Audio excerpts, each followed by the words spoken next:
ಬಾಸ್ಗೆ ನಿಮ್ಮ ಜೊತೆ ಮಾತಾಡ್ಬೇಕಂತ ಅನ್ಸಿದೆ. ಏನಾದರೂ ಮಾತಾಡಿ. ಮಾತಾಡ್ಬೇಕು. ಏನ್ರಿ ಸರ್, ಏನು ಹೊಡೆದಕ್ಕೆ ಅಂದ್ರೆ ಬಿಡಿಸ್ತೀರ? ಬಿಳಿ ಹೊಲ ಕರಿ ಬೀಜ ಬಿತ್ತೋ ಮೇಲೆ ಜಾಣ. ಮಲ್ಲಮ್ಮ, ಈ ಜಾಗಕ್ಕೆ ಬಂದು ಕುಳಿತ ಎಲ್ಲಾ ಸದಸ್ಯರು ಹೆದರಿದ್ದಾರೆ, ಅಂಜಿದ್ದಾರೆ, ಮಾತಾಡೋದಕ್ಕೆ ಹಿಂದೆ ಮುಂದೆ ಯೋಚಿಸಿದ್ದಾರೆ. ಮೊಟ್ಟ ಮೊದಲ ಬಾರಿಗೆ ಬಿಗ್ ಬಾಸ್ನ ಇತಿಹಾಸದಲ್ಲೇ ನೀವು ಬಿಗ್ ಬಾಸ್ನೇ ಮಾತಾಡೋದಕ್ಕೆ ಉತ್ತರ ಕೊಡೋದಕ್ಕೆ ಯೋಚನೆ ಮಾಡೋ ಹಂಗೆ ಮಾಡ್ಬಿಟ್ರಿ.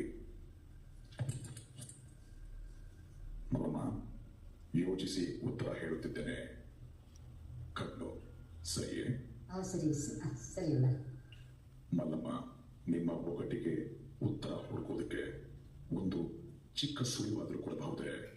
ಇಲ್ಲಿ ಎಷ್ಟು ಜನಗಳು ಬಂದಿದ್ರು, ಅವ್ರ ಹತ್ರ ಎಲ್ಲರ ಹತ್ರ, ನಿಮ್ಮ ಹತ್ರ ಎಲ್ಲರ ಹತ್ರ, ನನ್ನ ಹತ್ರ ಮಾತ್ರ ಇಲ್ಲ.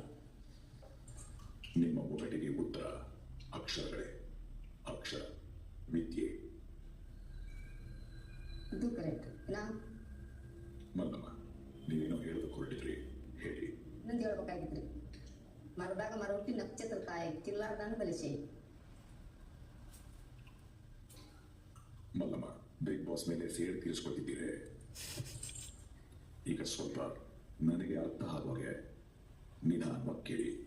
ಮರದಾಗ ಮರ ಹುಟ್ಟಿ ನಕ್ಷತ್ರ ಕಾಯಿ ಕಿಲ್ಲಾರ್ದನ್ನು ಬಲಿಸಿ.